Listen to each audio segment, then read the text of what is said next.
ఇప్పుడు ఒక common topic గురించి డిస్కస్ చేద్దాం. ఒకవేళ మీకు గనక ఈ 6 లక్షణాలు ఉంటే మీరు పీసీఓడి చెకప్ అనేది చేయించుకోవాలి. అవేంటో చూద్దాం. పీరియడ్స్ ఇర్రెగ్యులర్గా ఉండడం ఆర్ పీరియడ్స్ మిస్ అవ్వడం, కొందరిలో హెవీ బ్లీడింగ్ ఉండడం జరుగుతుంది.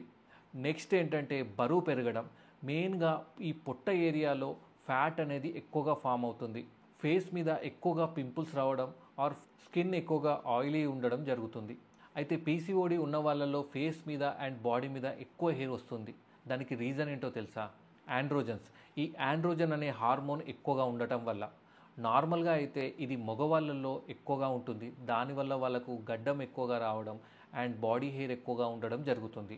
బట్ ఈ పీసీఓడిలో ఏమవుతుంది, లేడీస్లో కూడా ఆండ్రోజన్ లెవెల్స్ పెరగడం వల్ల వాళ్ళలో కూడా ఫేస్ మీద హెయిర్ రావడం అండ్ బాడీ మీద హెయిర్ రావడం జరుగుతుంది. ఇదే కాకుండా హెయిర్ లాస్ ఉంటుంది అండ్ హెయిర్ కూడా చాలా సన్నగా అవుతుంది. ఫైనల్గా సంతానం కలగకపోవడం, ఇది one of the main problem. ఒకవేళ మీరు కనుక ఈ ప్రాబ్లమ్స్తో సఫర్ అవుతున్నట్టయితే మీ దగ్గరున్న క్వాలిఫైడ్ డాక్టర్ని కన్సల్ట్ అవ్వండి. పీసీఓడి ప్రాబ్లం ఉన్న వాళ్ళల్లో ప్రీ డయాబెటీస్ అండ్ డయాబెటీస్ అంటే షుగర్ వ్యాధి వచ్చే రిస్క్ చాలా ఎక్కువగా ఉంటుంది. అది ఎలా అంటే పీసీఓడిలో ఇన్సులిన్ రెసిస్టెన్స్ అనేది డెవలప్ అవుతుంది. దానికి రీజన్ హార్మోనల్ డిస్టర్బెన్సెస్. ఈ ఇన్సులిన్ రెసిస్టెన్స్ వల్ల బాడీలో షుగర్ లెవెల్స్ అనేది పెరుగుతాయి అండ్ ఇన్సులిన్ పనితీరు కూడా చాలా డిస్టర్బ్ అవుతుంది. ఫైనల్గా వీటి వల్ల షుగర్ అటాక్ అయ్యే ఛాన్సెస్ అనేది చాలా ఎక్కువగా ఉంటాయి. పీసీఓడి ప్రాబ్లం ఉన్న వాళ్ళలో డిప్రెషన్ కూడా ఎక్కువగా ఉంటుంది.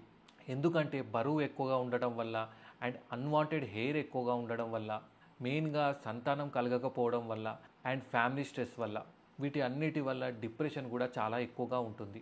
అయితే ఇవన్నీ పీసీఓడిలో వచ్చే లక్షణాలు. అయితే ఈ పీసీఓడి ప్రాబ్లం కంట్రోల్ అవ్వాలంటే నా నెక్స్ట్ వీడియోలో మీకు డైట్ చెప్తాను. అది ఫాలో అయితే మీ పీసీఓడి అనేది మంచి కంట్రోల్లో ఉంటుంది.